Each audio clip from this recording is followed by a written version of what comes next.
యుద్ధ భయంతో వణికిపోతున్న పాకిస్తాన్ ఎదురు దాడులు చేస్తామని మేకపోతు గాంభీర్యం ప్రదర్శిస్తుంది. కానీ తేడా వస్తే పాకిస్తాన్ మళ్ళీ మిలిటరీ పాలనలోకి పోతుందని అక్కడి ప్రభుత్వం భయపడుతుంది. అందుకే భారత్ నాయకత్వంతో రహస్య చర్చలు ప్రారంభించినట్లుగా ప్రచారం జరుగుతుంది. మాజీ ప్రధాని నవాజ్ షరీఫ్ ఈ విషయంలో కీలక పాత్ర పోషిస్తున్నారు. ప్రస్తుత ప్రధాని షబాజ్ షరీఫ్ సోదరుడు నవాజ్ షరీఫ్ ఆయన పోటీ చేయలేని పరిస్థితి ఉండటంతో సోదరుని ప్రధానమంత్రిని చేశారు. ఇప్పుడు భారత్ పాక్ ఉద్రిక్తతలు తగ్గించడానికి ఆయన ప్రయత్నిస్తున్నట్లుగా తెలుస్తోంది. మోస్ట్ వాంటెడ్ టెర్రరిస్టులుగా ఐక్యరాజ్య సమితి ప్రకటించిన మసూద్ అజర్, హఫీజ్ సయద్ లో భారత్ లో చాలా కుట్రలు చేసినందున వారిని అప్పగిస్తే సమస్య చాలా వరకు పరిష్కారం అవుతుందని భారత వర్గాలు పాకిస్తాన్ కు సమాచారం ఇచ్చాయి. నవాజ్ షరీఫ్ ఈ అంశంలో మధ్యవర్తులతో చర్చలు ప్రారంభించారని అంటున్నారు.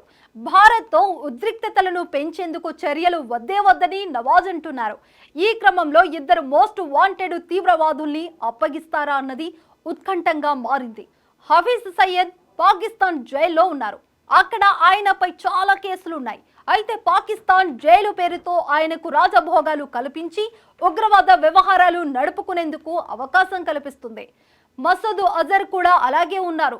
వీరిద్దరూ అధికారికంగా పాకిస్తాన్లోనే ఉన్నారని స్పష్టమైంది. అందుకే వీరి అప్పగింత వ్యవహారం ఓ కొలిక్కి వస్తే పరిస్థితి పూర్తిగా సద్దుమణుగుతుంది. కానీ పాకిస్తాన్ ఆర్మీ తమ పరువుగా భావించే టెర్రరిస్టులు హఫీజ్ సయ్యద్, మసూద్ అజర్ ఇప్పుడు వారి కోసమే దేశాన్ని పనంగా పెట్టేందుకు సిద్ధమైంది. మరి వారి అప్పగింతకు పాకిస్తాన్ ఒప్పుకుంటుందా అన్నది వేచి చూడాల్సింది. దేశం ముఖ్యమా, ఉగ్రవాదం ముఖ్యమా అన్న దాంట్లో పాకిస్తాన్ ఆర్మీకి ప్రత్యేకమైన అభిప్రాయం ఉంటుంది. వారు దేశాన్ని రక్షించడం అనే పని ఎప్పుడో మానేసి ఉగ్రవాద సంరక్షకులుగా మారి దేశానికి ముప్పు తెస్తున్నారు.